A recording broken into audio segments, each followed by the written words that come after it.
देखिए यहाँ पर डेल्टा कॉर्प का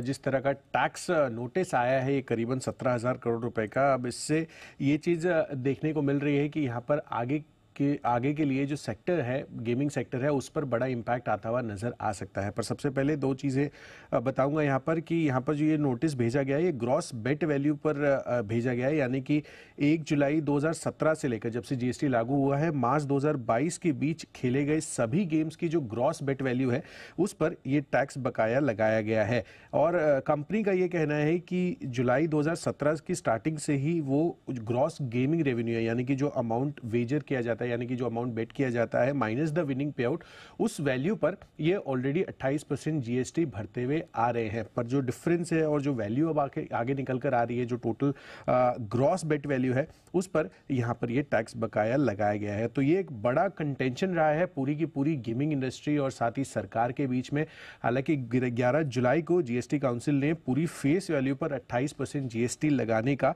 फैसला लिया था। अब इन्होंने ये सफाई भी दी थी जीएसटी काउंसिल ने कि ये केवल एंट्री लेवल पर ही जीएसटी लिया जाएगा, यानी कि जब चिप्स परचेज करता है जो भी पर्सन कसिनो जाता है तो हर एक बेट पर जीएसटी नहीं लागू होगा, ऐसा उन्होंने क्लैरिफाई किया था। और 1 अक्टूबर से ये नया जीएसटी रूल लागू होगा। हालांकि ये क्लैरिफाई अभी तक नहीं किया गया है कि ये प्रोस्पेक्टिव बेसिस पे होगा या रेट्रोस्पेक्टिव बेसिस पे, क्योंकि यहाँ पर तो साफ दिख रहा है कि ये जो टैक्स बकाया मांगा गया है ये रेट्रोस्पेक्टिव बेसिस से मांगा गया है। तो सरकार की तरफ से अब यही देखना है कि ये रेट्रोस्पेक्टिव वे से ही लागू होगा या नहीं। हालांकि कुछ अब कंटेंशन ये लगाए जा रहे हैं कि पूरी की पूरी गेमिंग इंडस्ट्री में खासकर ऑनलाइन गेमिंग कंपनियों का करीबन इस वजह से 31,000 करोड़ तक का टैक्स इवेजन होता हुआ दिखा है, जिसके अंतर्गत 80 कंपनियां, ऑनलाइन गेमिंग कंपनियां ऐसी है जहां पर ये टैक्स इवेजन होता हुआ दिखा है। इसके पहले आपको याद होगा कि जीएसटी डिपार्टमेंट ने जो रियल मनी ऑनलाइन गेमिंग है, गेम्स क्राफ्ट, उसको 21,000 करोड़ रुपए का नोटिस इन्होंने पहले भेजा था, जो कि कर्नाटक हाई कोर्ट ने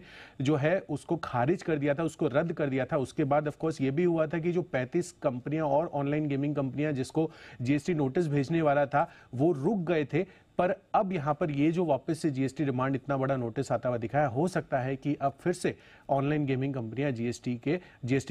डिपार्टमेंट के रेडार पर बड़े रूप में आती हुई दिखे, क्योंकि उनको यहां पर टैक्स इवेजन दिखता हुआ नजर आ रहा है।